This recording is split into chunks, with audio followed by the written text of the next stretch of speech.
Board of Police. Okay, I'll start again. It is now 4:48, and I will call to order the September 20th, 2021 meeting of the Norwalk Board of Police Commissioners. We have a quorum with Commissioner Fran Collier Clemens and Mayor Rilling. First item on the agenda, approval of the minutes, July 19th, 2021. Do I have a motion? I so move. Commissioner Collier Clemens has moved the item. Is there any corrections, deletions, omissions? Yes, there are a few corrections. Okay, On page 1, the paragraph under recognition, the 7th line where it starts with introduced, her should be there. Your Okay. daughter, Alexis.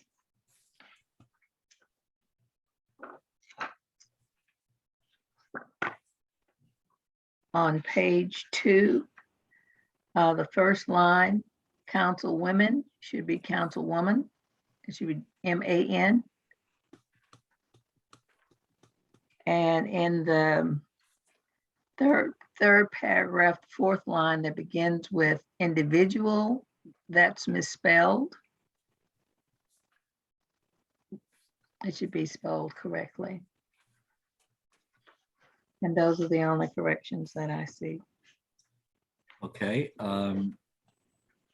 Does anybody else have any corrections or notice any errors? Okay, seeing none, all in favor of approving the minutes as corrected? Aye. Aye, motion carries. Next item on the agenda is public comment.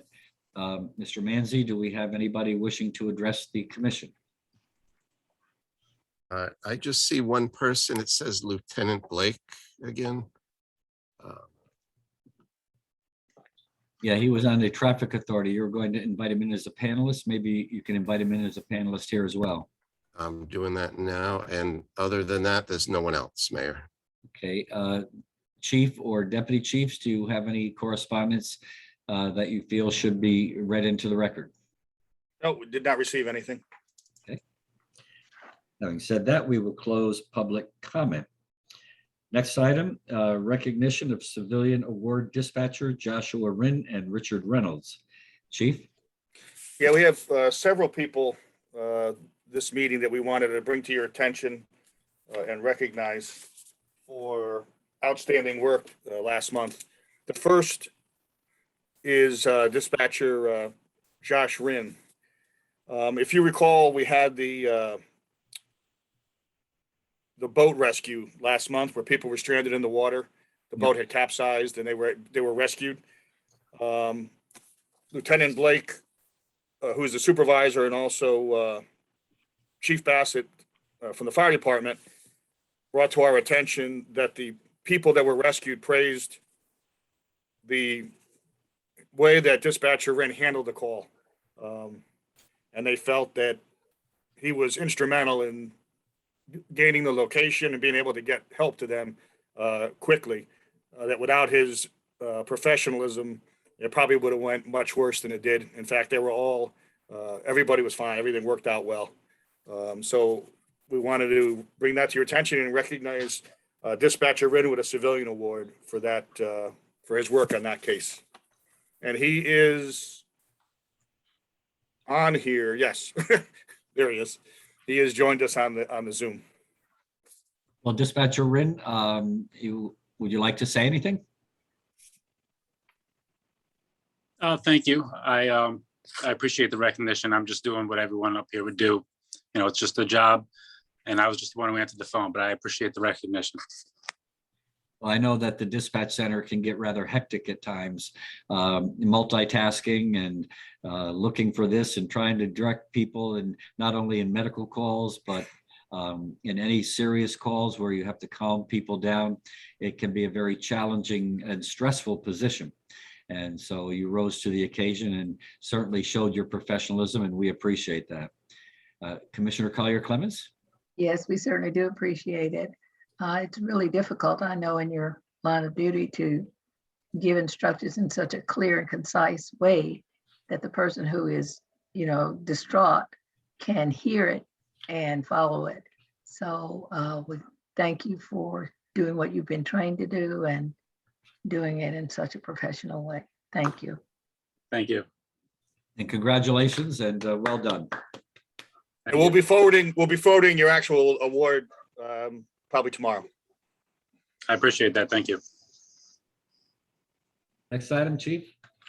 The next item is also for one of our dispatchers, dispatcher Richard Reynolds.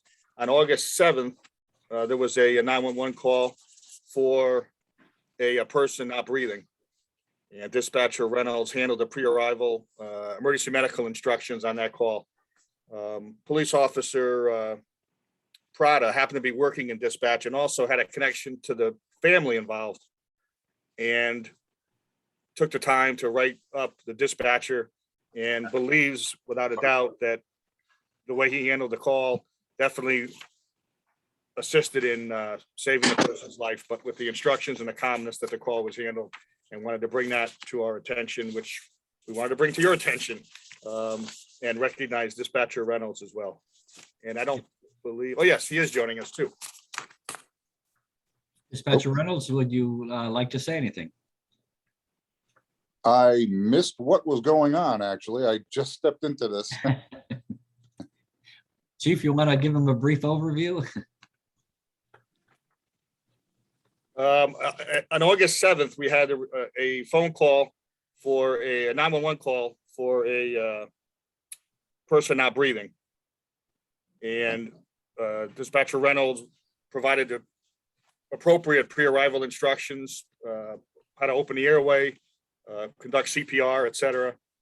And Officer Prada, who was working in dispatch, oversaw this and had a connection with the patient as well, and credits dispatcher Reynolds with saving the person's life because of his use of our pre-arrival instructions and the professional way he handled the call. And we wanted to recognize him for that at today's meeting. Oh, thank you. Well, Dispatcher Reynolds, would you like to say anything? I'm just happy everything turned out well. A very modest answer indeed. We just had Dispatcher Rin on for a similar recognition. And we know how difficult and chaotic dispatch can get at times. And pre-arrival instructions, when somebody's reporting that one of their loved ones is not breathing or seems to be in a very, very difficult situation, it's very challenging for them to remain calm. And the job of a dispatcher is to help that person and talk them through it, help them remain calm. And again, you did that remarkably well. And if it wasn't for you, this could have turned out a lot differently. So congratulations and thank you. Commissioner Collier-Clemens. Congratulations, Dispatcher Reynolds. So often we don't have the opportunity to interact with the dispatcher, but when we do, we're the ones that's calling in are usually distraught. And the calming voice and the training that you have received and that you do probably even without thinking, has saved another life. And we are so thankful for you to come in every day and do what you do. And lives are saved. So congratulations to you. Keep on doing it. And we're proud of you. And congratulations.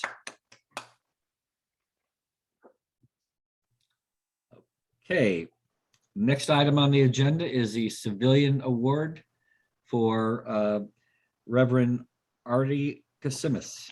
Chief.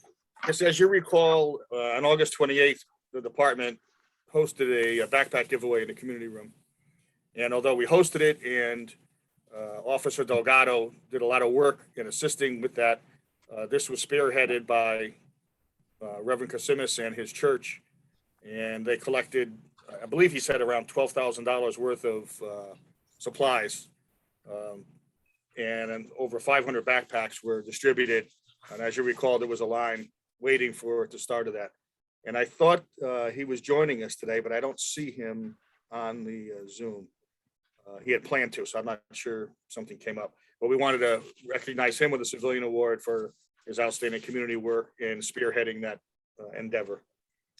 Yes, it was actually quite impressive when I walked into the room with my wife and we saw all the backpacks laid out.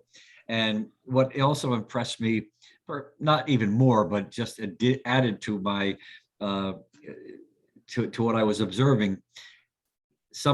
They were asking, which one do you want? They just rather than handing it to them, sometimes you see a backpack and it's kind of neat. One other, maybe I don't want just a plain black one or brown one. And I'll take a colorful one with a unicorn on it or something. It was just amazing. And that line did go out the door, down towards Monroe Street and around the corner. And then it started going the other way. I don't know. I think other people were coming and getting in line on the other side. So, but it was really great and well done, Commissioner. Getting ready for school and getting a new backpack is always exciting. I know I was always excited to get one, but when there's an organization, the police department in your city who is spearheading this and it's free, I think the parents and children are really excited and grateful for it. And thank you so much for doing it and doing it in such organized way. And also each of the backpacks had supplies inside. So it was even That's even better. much nicer. And, I've known Pastor Kasimis for quite some time, as we all have. And he is the pastor at Word Alive Bible Church. And they do some remarkable things for our community. So this is just one example of what they do. So again, thank you to Pastor Kasimis. I'll pass my thanks on to him when I see him personally. Okay, next item is the August Officers of the Month, Officer Delgado, Sergeant Calise, and Officer Max Sixto. So tying in with the backpack, as I mentioned, Officer Delgado assisted Reverend Kasimis with that backpack giveaway, collecting items, getting donations, working the event. He did a tremendous amount of extra effort to assist him with that. And we wanted to recognize his efforts for that. And also in the month of August, as you know, we hosted the National Night Out in front of the police department. And Lieutenant Dinho wanted to make sure that we recognize Sergeant Calise and Officer Sixto and their unit, but especially those two for coordinating that. They had not done it before. Sal is new to the unit this past year, and we weren't sure we were going to have it because of the COVID restrictions that had been in place. But then when it opened up, he got to go ahead to go, and in a short period of time, really put together an amazing event with all kinds of food. And as you saw, all kinds of community groups and things for the kids. So we wanted to make a special thank you and recognize Sergeant Calise, Officer Delgado, and Officer Sixto for their community work in August. Yeah, and that was another event that I was fortunate enough to attend. There's so many people attended. Food was great. A lot of thought, a lot of effort, a lot of planning went into that. And it's just another example of what our police officers do for the community, reaching out in the community, working to build relationships. And, there's a lot of officers that are on the department that do just that. But when it comes to, the top of the pack, it's Sergeant Calise, who's an amazing sergeant and a very dedicated police officer. Max Sixto, again, just the same kind of a person who really enjoys being out in the public. And Officer Delgado, who puts together a lot of these programs with the Children's Christmas Party, the bike program, and other kinds of things. So my hat's off to the Sergeant Calise, Officer Sixto, and Officer Delgado for a job well done. And we know we're going to see more of the same. So thank you for your professionalism in that regard. You do a lot to bring the police department into a good light. The Commissioner? Yes, so proud of Officer Delgado and Officer Sixto and Sergeant Calise for putting in action one of the missions of Norwalk Police Department, which is community policing. And it's just as important as the other parts of our police department. And I just congratulate you for doing it and doing it in such a professional and fun way. Thank you. Sergeant Calise, would you like to say anything?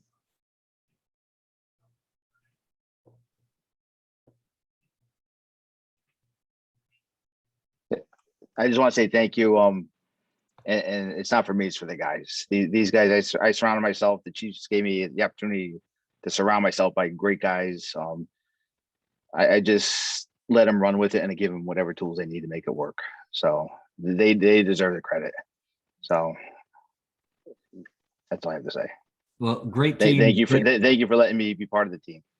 Great teams get their inspiration from great leaders. So, Absolutely. you know, you don't do well if you don't have a great leader. So thank you. Thank you. Okay, next item on the agenda is the patrol staffing and selective enforcement report. Deputy Chief Walsh. Good afternoon. I'll start with July 2021. July 2021, there was 173 sworn personnel, 8 patrolman vacancies, 174 sick days used by sworn personnel, and 165 workman comp days. 5 officers are on the extended workman's comp and 3 officers on light duty in the month of July. Detective Bureau activity remained steady in July. 4 commercial burglaries, 1 residential burglary, 17 burglaries into motor vehicle, mostly unlocked vehicles, 1 robbery, 6 larcenies, 3 assaults, 2 death investigations, 2 overdose investigations, and 7 other investigations, 2 sexual assaults. Special services activity, narcotics division, they opened up 26 cases. They were busy with 8 felony arrests, 3 misdemeanor arrests, 5 warrants, and 7 search warrants. They executed several search warrants in an apartment at Carlton Court and seized a 1/4 kilogram of cocaine and 2 individuals arrested. And they also arrested an individual with a loaded handgun in a separate investigation. Special victims was very busy in July. They did do the DARE camp from June 28th to July 2nd. It was another successful event. There was 45th and 6th graders attended the DARE camp graduation. It's always run by Officer Holmes, and he does a wonderful job for that week. We also had 3 personnel attend the NASRO SRO conference in Florida. Sergeant Orr, Officer Gonias, and Officer Robertson all attended the NASRO conference in July. They had 27 cases, 8 felony arrests, 1 misdemeanor arrest, 0 warrants, and 0 search warrants. Traffic unit activity, Sergeant Calise, once again, 131 stops, 134 citations, 21 misdemeanor arrests, 3 written warnings, and 26 verbal warnings. Year to date, that traffic unit has made 1,309 car stops. They targeted Witch and Hunt, Highland Avenue, William and County Street, Fitch and Strawberry Hill. Traffic signs were also deployed on East Rocks Road and McKinley in response to citizens' complaints. And as the chief stated, the community policing unit was very busy in preparation of National Night Out in August. The total criminal arrest for July was 171 for the department, and patrol division calls for service for July was 4,644. The selective enforcement report in total for as a department, we gave out 217 citations, mostly for stop sign violations. There was 64 of those. There was 9 traveling too fast, control signals. We have been getting a lot of civilian complaints in regards to stop signs and red light violations. So they've been directing most of their attention there. So they did have another busy month, the traffic unit. For August 2021, our staffing remained the same at 173 with 8 patrolman vacancies. Sick time went up a little bit, 203/4 sick days. Workman's comp remained steady at 174, 7 officers on extended workman's comp, and 2 officers on light duty. Activity in the Detective Bureau dropped slightly. 2 residential burglaries, they remain steady at 16 burglaries into motor vehicle, mostly unlocked, 3 robberies, 4 assaults. We did have 1 shooting investigation that was just a shooting, no one was hit, 2 death investigations, 2 overdose investigations, and 0 sexual assault investigations. We have several ongoing investigations into the cold case, and the detectives executed 4 arrest warrants. Special services activity for August 2021. They participated in a DEA investigation with the Bridgeport Field Office. Upon executing search warrants in Norwalk, they seized and made an arrest on 2 kilos of pure fentanyl in an apartment in Norwalk. And that was an investigation done by our task force officer, Officer Rodriguez, another excellent investigation coming out of special services.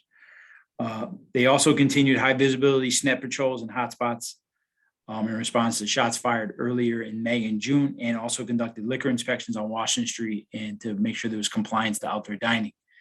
And they have several ongoing narcotic investigations. They opened up 30 cases, made 15 felony arrests, executed 14 arrest warrants with 2 search warrants.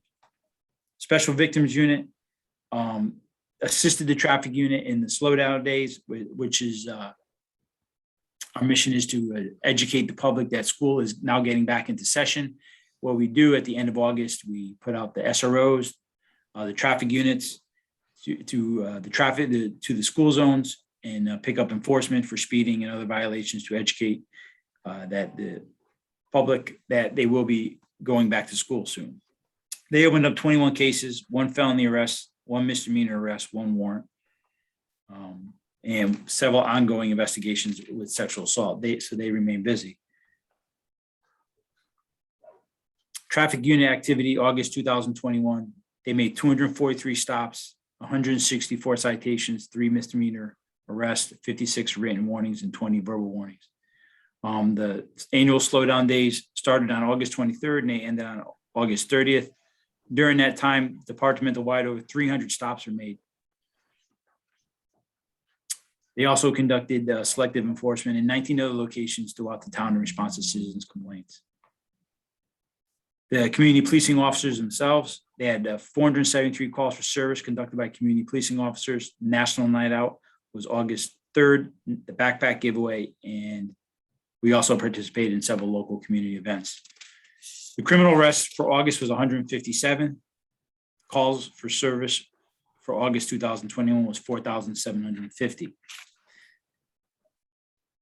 Department as a total gave out 462 infractions or citations for the month of August. We did have several officers participating in different grant hires and the slowdown days. There was 143 tickets mostly given out for stop sign violations. Control signals was 16, 31 for no license. But mostly we're speeding, and I have no idea. Well, the data didn't show up in that row when it was printed, but there were several hundred speeding tickets. I think there was 190 during the slowdown days.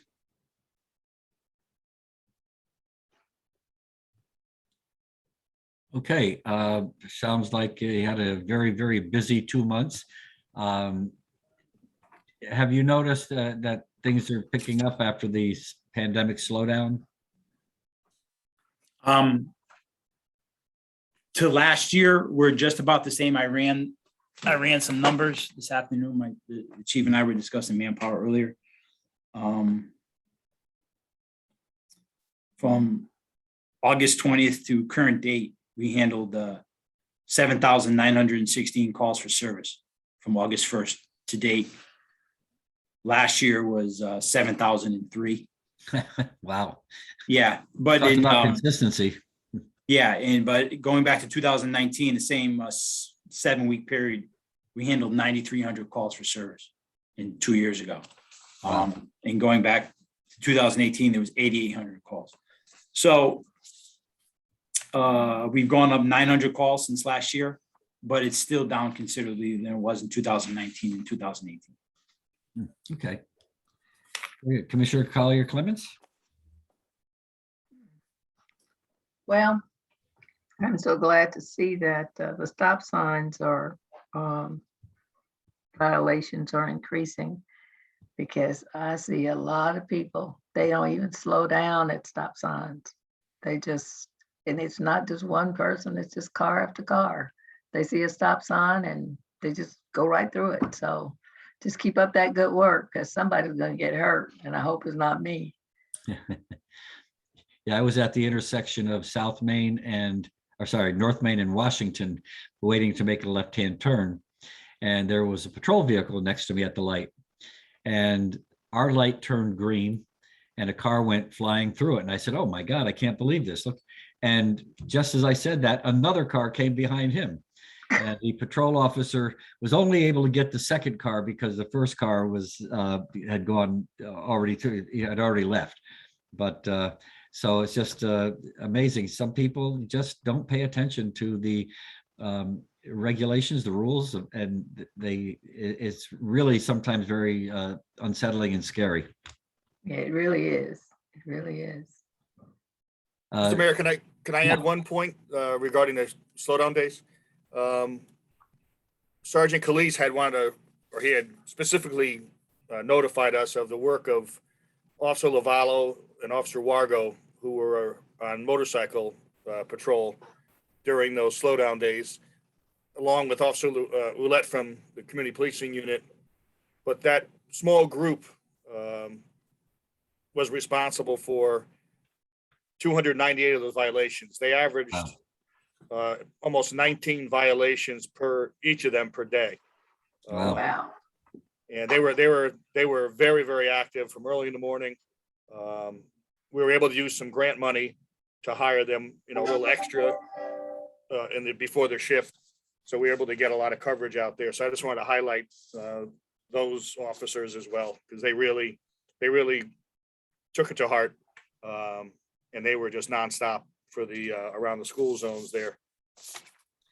Yeah, and it goes to show that the number of violations that are observed, and then imagine the number of violations that aren't.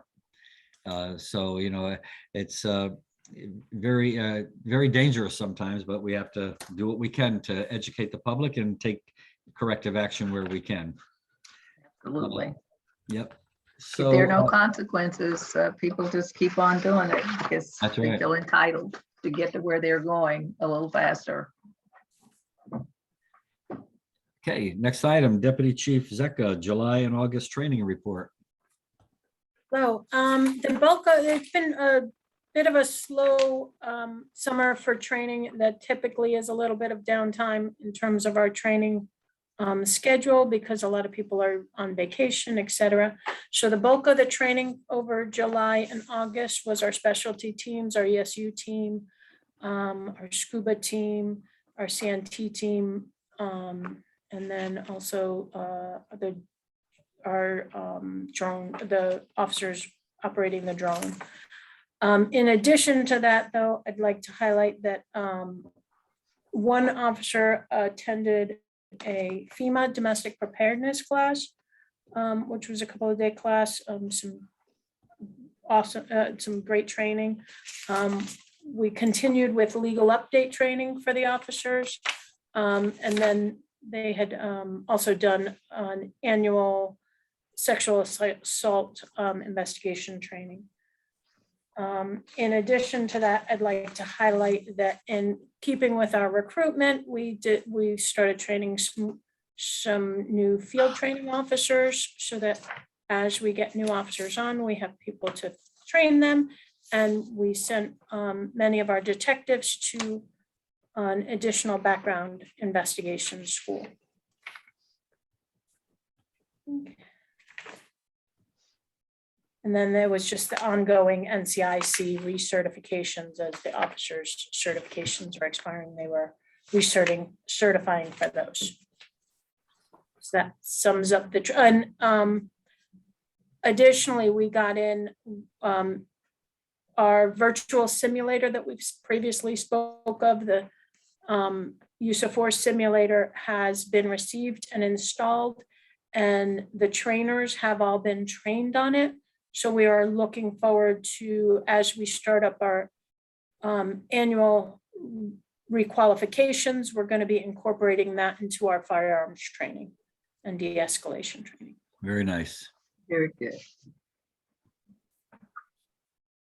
That's Any questions on the training for July, Commissioner?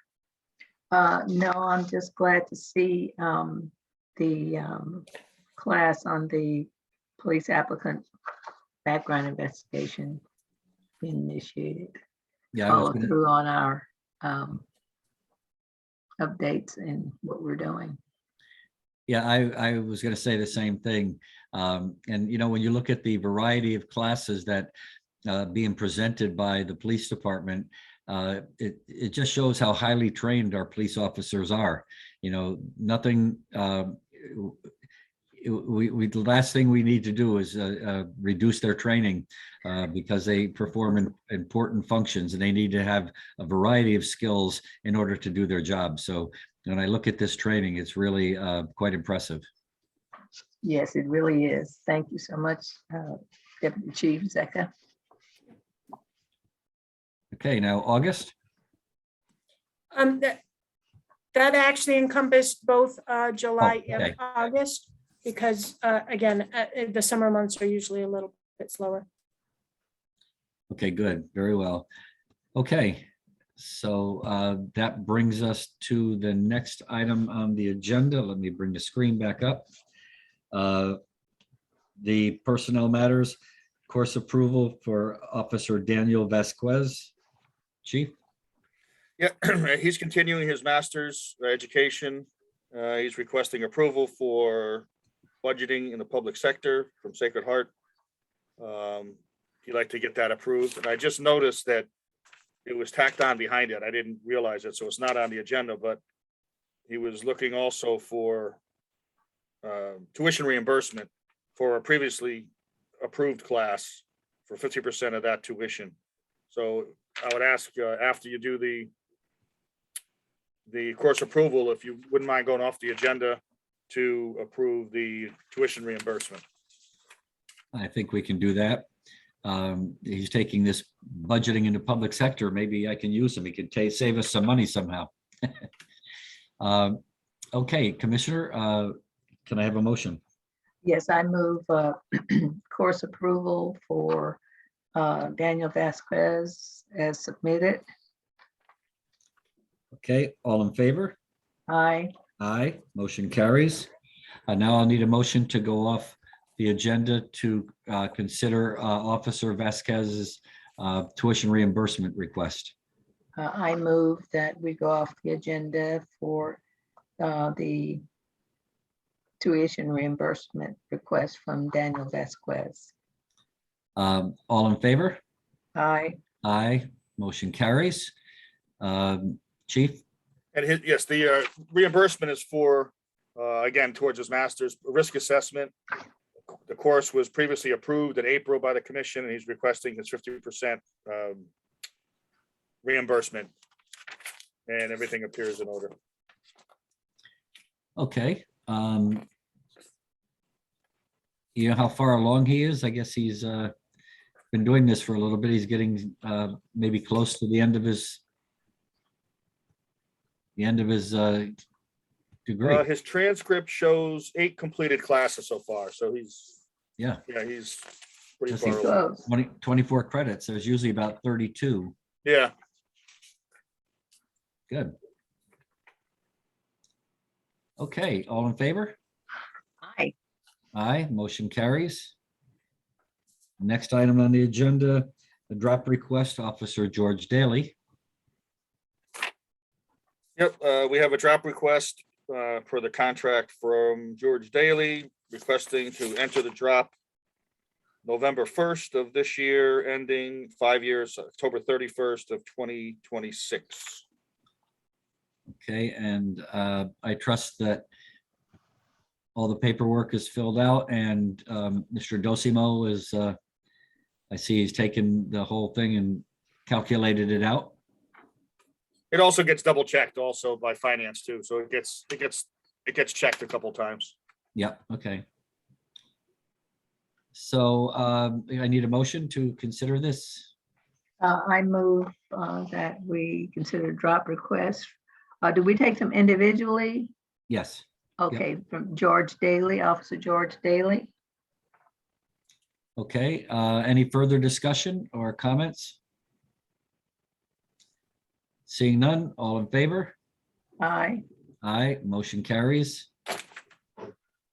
And the second one is Officer Russ Ouellette. He wants to leave on the same day as Officer Daly, dropping November 1st this year and leaving October 31st, 2026, 5-year drop. Okay, and I see the paperwork submitted by Mr. Dosimo, and everything looks in order. Can I have a motion? I move the drop request for Officer Russell Willett. Okay, any further discussion or comment? All in favor? Aye. Aye. And we wish both of them well and thank them for their service, but fortunately, we'll have them around for another 5 years. Very good. Now, the last item on the agenda is complimentary letters, Chief. Yep, this is for the last 2 months, so there's quite a few. A resident wrote thanking us for the officers that responded to their house for their alarm that went off. It turned out it was just the door wasn't secured, but they were happy with the officer's response to check their home. Superintendent from Burns Construction Company, they're doing a lot of work in town and with the gas lines. They wrote an email just thanking the professionalism of the officers working the construction sites, and also highlighted Officer Daly and how he's willing to go the extra mile to assist the crews when he's working with them.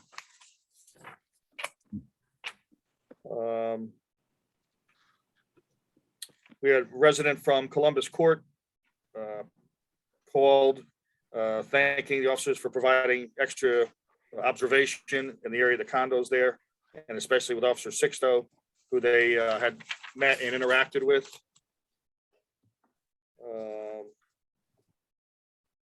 Residents from Carlin and Dry Hill regarding us responding for the stop sign complaints, that the officers were there to follow up on their complaint about the stop sign violations. An email regarding Officer Wright handling a fireworks complaint around the 4th of July. The neighbors were thankful that he responded and took care of it. Another one from the area for Officer Wright. This one was another fireworks complaint that he took care of for the residents around Emerson. One for Officer Mogione for his calm presence and responding to an incident. And the person was very impressed with how he handled it and was thankful that he responded and that it was him. Another one. This is from someone who was at the Galley Cafe that fell and was injured. The police responded with the ambulance, and they were thankful for the quick response and the way the call was handled.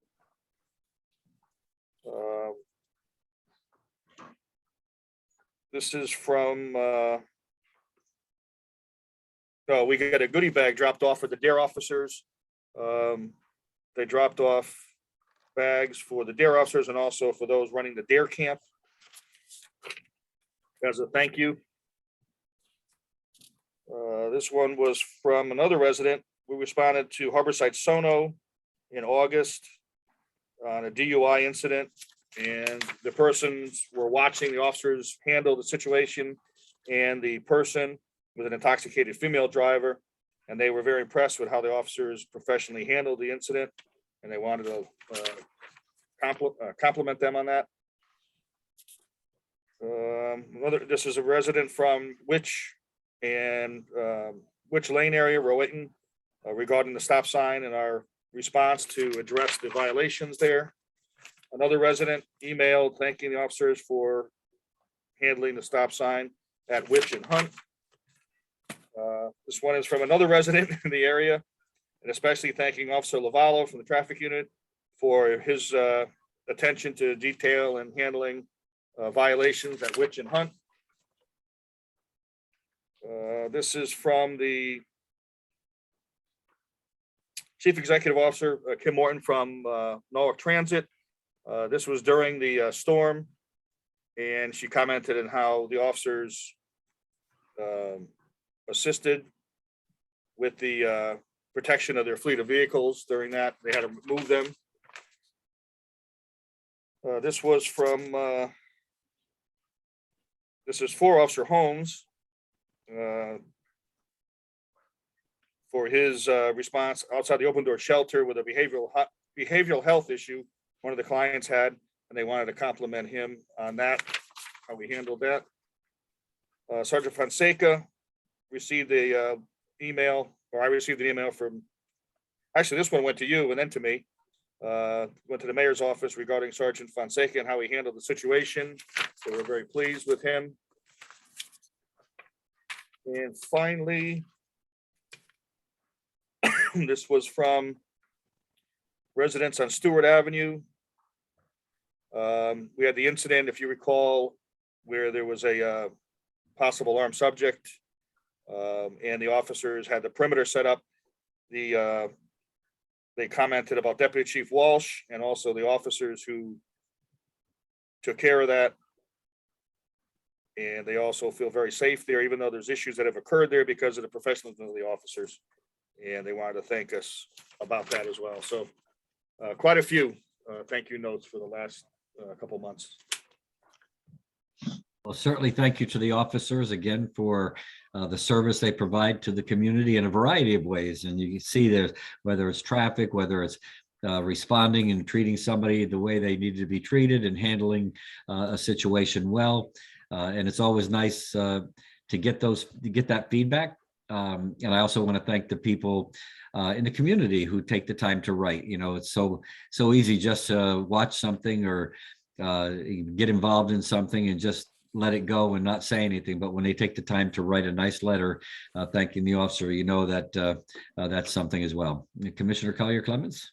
Yes, it's just amazed at the time that it took for all of these people to send in their thanks and their gratitude and their observations of our police department in action, and how they continually, after, you know, through every incident, continue to act professionally, respecting the citizens, and keeping us safe as a whole. So thank you for writing in and letting us know that we are doing a good job and doing it in a way that you observe that is professional. And congratulations to the officers that were mentioned in all of these congratulatory letters. Thank you. So that brings us to the end of our agenda. We need a motion to go off the agenda for executive session. Well, yes, if you can ask a motion for a brief executive session regarding a contractual issue that I need to discuss. So Commissioner, would you make the motion to go into executive session? Yes, I move that we go off the agenda and go into executive session. And All in favor? aye. Okay, aye, And we have that link, right? yes. Yes, Yeah, I sent you an executive session link earlier today, and then if you can go to that and then come back here after that for the Okay. closing. So now we need the motion to go into executive session. Okay, I move that we go into executive session, but we have to leave this. Yes. And, okay, all right, So it's now 5:32. All in favor of going into executive session? aye. Aye. It's 5:32. We're in executive session. Okay. Okay, thank you. We're back in public session. The time is 5:52. During executive session, no motions were made, no votes were taken. I will entertain a motion to adjourn. I move adjournment. All in favor? Aye. Aye. The next meeting is Yeah, Yeah. I know. October 18th, 2021 at 4:15. Actually, I think that might be wrong, because I think that's Columbus Day or holiday, isn't I it? think Columbus Day is the 12th. Oh, okay, because I thought they said 25th for the traffic. We'll double check that. Yeah, okay. So the time is 5:52 and we are adjourned. Thank you, everybody. Thanks. Thanks, bye. Bye.